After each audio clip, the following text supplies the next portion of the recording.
If you are a woman who feels like she has been personally victimized by toxic diet culture, you are in for a treat inside of today's podcast episode. So many women, myself included, have lived our lives believing that we only have two choices. We either restrictively diet and starve ourselves because we're trying to get skinny, or we binge eat like the world is coming to an end because we know our next restrictive diet is around the corner and we have to eat as much as humanly possible before that time comes because eventually we'll be starving ourselves again. But the good news is there's a beautiful middle ground between these two places, a place where balance and moderation exists, and a place where you are no longer at war with yourself and consumed with thoughts of food. If this is something that you desire to create, keep listening because today's podcast episode is going to teach you exactly how to create that same reality for yourself. Let's dive in.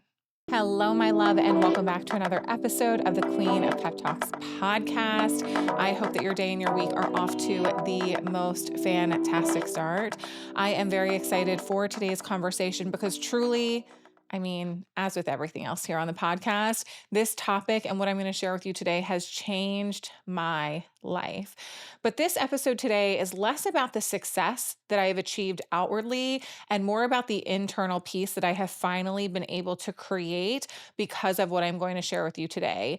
Like you, I have spent a lot of my life dieting, yo-yo dieting, where I would lose a significant amount of weight. I would put all of the weight back on. I would lose the weight again. I would put the weight back on. I lived my life in one of two very different places. I was either restrictively dieting and truthfully nearly starving myself in an attempt to see my body change, or I was binge eating, emotionally eating, and overeating just because I knew that the next restrictive diet was right around the corner. I knew that eventually there would come a time where I was no longer allowed to have the foods that I loved. So I felt like I need to eat as much of this as possible right now because eventually I'm not going to be able to have this again because I know the next diet is right around the corner. If you feel like you have also lived your life in one of these two places and you lack the feeling of peace, balance, and moderation when it comes to food, today I'm going to share with you exactly how you can learn to create standards for yourself, not restrictive rules that you need to follow, but standards and boundaries with food so that you can feel good about the way that you show up with food. Not like you're starving yourself, but also not like you're gorging yourself. Because at the end of the day, food is something that we must consume in life. A lot of people who have addictive personalities and they become addicted to marijuana or other drugs or alcohol, those addictions are very challenging to overcome. I watched my mom overcome alcoholism after the majority of her life being a very, very heavy drinker. Addiction runs in my family. I've watched a lot of people get clean from addiction, but unfortunately, I had an addiction to food, and food is not something that I can just decide this no longer exists in my life. So I had to learn how to create a healthy relationship with it so that I could function in life normally, so that I wasn't consumed with thoughts of food all of the time. I do not believe that I would be as successful as I am today had I not done the work to heal my relationship with food because food literally consumed my mind. I don't know if you know what that feels like, but it's one of those if you know type of situations. You only get it if you experience it. When I would talk to people about how I felt about food, they'd be like, what, huh? What do you mean? What do you mean you think about food all the time? What do you mean you can't stop yourself? What do you mean you're afraid to have a bite because you might spiral out of control? You only get it if this has also been your lived experience. And if this has also been your lived experience, I want you to know that you are so capable of creating change. And today I'm going to share with you some standards that you can create with food that are going to help you learn how to create a relationship that has more balance, that has more moderation, and most importantly, has more peace so that you have the brain space and capacity to pursue the things in your life that actually matter. If your relationship with food has held you back in any capacity, I need you to understand life is not meant to be this way. And you are so capable of creating a new reality. So let's go through some standards that you can create with food that are going to help you feel more balance, moderation, and peace with it. Number one is we are going to remove the negative language that we have around food. No more bad food, okay? We're going to stop identifying things like pizza or donuts or even McDonald's, for goodness sake. I love me a 10-piece nugget. I think McDonald's should just endorse me at this point. Like, hello, I love a McDonald's 10-piece nugget. McDonald's is not bad, okay? maybe McDonald's is bad because I don't know if it's even real food. But the bottom line is no more good food, bad food. Yes, there are foods that may be more nutritionally dense, but when we continue to reiterate bad foods with our language, what do we think we are saying about ourselves?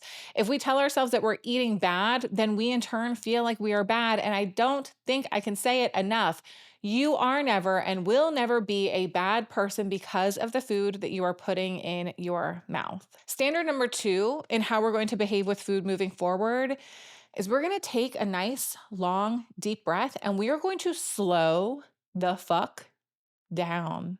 We're going to slow down. Something that I struggled with massively when it came to my relationship with food was this constant sense of urgency. I grew up as a middle child with two brothers in a household that did not have a lot of money. Food was not always easily accessible. I felt such a sense of urgency every time I saw food. And this is something that I continue to work on in my life because sometimes if I get really hungry and I see food in front of me, I'm just like wanting to pick off of my plate and just like, give it to me. I have to remind myself there is an abundance of food and I always have access to eating and I always have permission to eat more. You need to remove the urgency when it comes to food. So when you find yourself feeling ravenous and urgent, I want you to pause and take a deep breath and remind yourself it's not going anywhere. Okay. The third standard that I want you to work on implementing with your relationship with food is learning to actually be present. If you are a binge eater, you may resonate with this. I used to walk into my kitchen as a binge eater, open up my refrigerator, and it was almost as if I completely blacked out. Like I was standing there and I was looking for food, but my brain was somewhere else. I was literally in a trance, zoned out, blacked out. I would then stand in the kitchen and shovel food in my mouth, and I had some awareness of what was happening. It's not like I was unconscious, but I would take myself elsewhere in my mind. And I think it was because I knew what I was doing did not align with how I really wanted to feel. So I want you to take the time to actually be present when you are eating, create awareness, understand where you are, understand what you're doing. Pay attention to how what you're doing is making you feel. Asking yourself, does this feel good? Am I eating in a way that aligns with my goals? When you're eating, taste your food, slowing down, enjoying it. Being present will change everything for you. And this is also going to help you slow down because you're aware of what is happening and you're taking the time to be intentional and actually taste the food that you are putting into your mouth. The fourth standard that has been very powerful for me to create is bringing intentionality to the way that I behave with food. So that starts for me in cooking my meals. And 2025 was not a great example of that, but I'm doing better this year. I think I've eaten out maybe 5 times all year, which is amazing. But being intentional with my food starts with preparing it myself. Secondly, and I love to do this, you guys notice this all the time on Instagram. You say, Jessica, you always plate your food so nicely. I know it's on purpose because I want to feel like I am taking the time to be present, to be intentional. I am sitting down at a table. I'm making sure that I have a beverage. I'm making sure that I have a napkin and a knife and a fork and the salt and the pepper. I am literally taking my time and sitting down to enjoy the experience. When you bring intentionality into your life, not just with food, but all areas, you're going to find that it is so much easier to be present, to be aware, and to most importantly, enjoy what is happening right in front of you. Because after all, if you love food as much as I do, isn't it meant to be enjoyed? So take your time, be intentional, plate your food up nicely, sit down at a table, get you a glass of water, a nice little beverage, and enjoy yourself for goodness sake. The fifth standard that I want you to consider, so often when we're thinking about food, we're often thinking about what do I need to remove from my diet? What is it that I need to stop eating? What do I need to eat less of? I want you to start asking yourself, what do I want to incorporate more of? So I'm on this journey now of trying to lose a couple of pounds this year, very intentionally, very slowly, very mindfully. I'm not in a rush, but with tracking my macros and being more present with my food and paying attention to what I am eating, I am trying to incorporate more protein. I am trying to incorporate more fiber. I am trying to incorporate more fruits and vegetables. So instead of asking myself, what do I need to eliminate? I'm asking myself, what do I want to eat more of? What do I want to incorporate more of? Because if I'm incorporating more of these other foods, then it's likely I'm also at the same time decreasing the foods that I really don't want to be eating because they don't align with the goals that I'm trying to achieve for myself. So if I'm incorporating more fruit and I sit down and I have a banana and a yogurt, a fruit and a protein, I'm therefore if we're then not eating the Pop Tarts, which are just carbohydrates and fat. So when we think about what we want to incorporate more of, we are, without even thinking about it, eliminating some of the things that we want to be eating less of. The sixth standard that I want you to consider is, what particular foods do you want to be paying attention to portion sizes with? This is very important. There are certain foods that it is just literally so easy to overconsume them. A couple that come to mind for me: peanut butter. Oh my gosh, I love peanut butter so much. I love peanut butter so much. Why is it so high in calories? Why? You can eat one spoonful of peanut butter and you think, oh my gosh, I just ate one serving. No, you didn't, bitch. You ate five. Like, you don't even realize. Another is nuts. Nuts and trail mix, so high in calories you might not even notice. Granola as well. What foods do you like to consume that you want to pay attention to your portion sizes?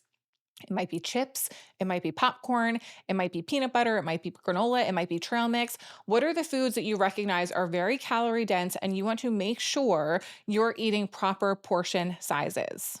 The seventh standard that I want you to consider, and this is less about what you're actually putting in your mouth, but more so about how you feel. I want you to start working on creating foresight around the way that you are eating. So, one of the most powerful things that I did when I was in the very early beginning stages of improving my relationship with food and overcoming binge eating is, when I found myself wanting to go to the kitchen, standing at the pantry, standing in front of the fridge, I would pause for a moment and I would ask myself, Jessica, how are you going to feel on the other side of this behavior? When we can create foresight about how this behavior in particular is going to impact the way that we feel about ourselves, we can then make a conscious decision about whether or not it is a choice that aligns with how we want to feel. So many of us are eating just on autopilot. I have an urge, go to the kitchen, I eat. But when we can pause after we feel that urge and we can say, okay, am I really hungry right now, or is something emotional happening, or am I just bored, or am I stressed? Why do I actually want to eat right now? And how is this choice going to impact the way that I feel about myself? And if I love myself and I value myself enough to want to feel good in my life, I can then consider, okay, is this a choice that I actually want to make? Because if I can be aware of knowing I'm not really going to feel too good on the other side of this, I can then say it's probably not a choice that I actually want to participate in. The next standard that I want you to consider, and I briefly touched on this earlier, is I want you to live with this mantra that there is an abundance of food and you always have permission to eat. One of the biggest issues for so many of us when it comes to restrictive dieting, and then on the other side, binge eating or over consuming, is that we lack having given ourselves permission to eat. We've lived our lives in these places of like, no, I'm not allowed to eat, and so I'm starving myself. But then we go balls to the wall and we go crazy. We lose all control because we've given ourselves a taste of something. When you can live with the truth and the belief that you always have permission to eat, and there is an abundance of food, we can remove that urgency, we can remove that desperation, and we can begin to realize, even if I don't finish this food right now, it will be waiting for me later. Even if I decide I don't want seconds now, I always have access to getting the food that I love and enjoy. You, I would be willing to bet, have a cell phone that has the internet. You probably have a vehicle, transportation. You are very, very blessed. You have the ability to get more food. So chill, okay? The next standard that I want you to think about, and this has been very powerful for me, is implementing what I like to call the no for now rule. And this means when I feel an urge or a desire to eat and I check in with myself, if I am not actually hungry and I know I'm not actually hungry, I tell myself, no for right now. If you still want it in 15 minutes, if you still want it in 20 minutes, you have permission to eat it. But no, just for this moment. Because what we fail to realize is that so often our urges, they're like emotions. They come and they go. But we don't give ourselves the opportunity to let that feeling of I need to eat, we don't let it pass. We just give into it right away. So then we train our brain to know that when we think I need to eat, we go and we eat and we give in. So our brain is going to tell us I need to eat more frequently. If you can tell your brain, no for right now, but if I'm still genuinely hungry or still really want this in 10, 15, 20 minutes, I have permission to eat it. So what I want you to do the next time you feel this urge or this craving to go and eat, and you know you're not really physically hungry, you're just kind of bored, or maybe you're overwhelmed, or maybe you're stressed, I want you to grab your phone and I want you to set an alarm for 15 or 20 minutes. I then want you to go out in your life and I want you to do something productive. Clean out a drawer, watch a little bit of TV, go for a walk, call a friend. I don't care what it is, whatever feels productive and entertaining to you. And then in 15 or 20 minutes, when your alarm goes off, I want you to reassess. Do I actually want the food? If you do, go eat it. But I would be willing to bet you probably don't. And the 10th and final standard that I want you to keep in mind when it comes to your relationship with food is to remember that perfection is not the goal. Balance, moderation, and consistency are. There is no relationship in your life that is going to be perfect, period. Do you need me to say it again? No relationship in life that's perfect. And that includes the one that you have with food. You are not going to have a perfect relationship with food. You're going to eat foods that are unhealthy. You're going to eat beyond fullness. You're going to eat when you're not hungry. You're going to eat when you're bored and when you're stressed. These things are going to happen. But the problem in life is not these things happening. The problem in life is how we respond to them. So if you eat when you're bored and then you feel like a piece of shit because you ate when you were bored and you spiral out of control and then you eat more, the eating more is the problem. It wasn't the eating to begin with. So I want you to make sure you are reinforcing for yourself that the goal when it comes to food is not to be perfect, because what is perfect with food? What's perfect to you and what's perfect to me, those things are going to look different. But I want you to remind yourself that balance and consistency and moderation are what matters the most. The goal with creating standards like this is to get as far away as possible from living in these two extremes of heavily restricting your calories and then binge eating, emotionally eating, or overeating. Neither of those extremes feel good, but you know what does? Having standards and sticking to them. So if these standards resonated with you, amazing, go use them. If they didn't, I want you to spend some time considering what are standards that I want to have for myself, for my relationship with food that feel real and personal to you. You are so incredibly capable of completely transforming the relationship that you have with food. And I will remind you one more time. Life is too fucking short to have your brain consumed with thoughts of food. When we can heal the relationship that we have with food and create one that balance and moderation exist, we free up so much brain space to actually live the lives that we are meant to live.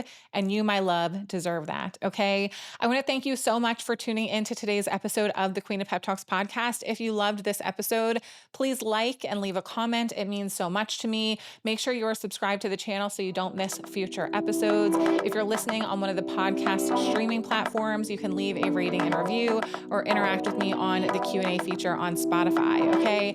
I love you guys to absolute pieces, and I will chat with you next week on a brand new episode of the Queen of Pep Talks podcast. See ya.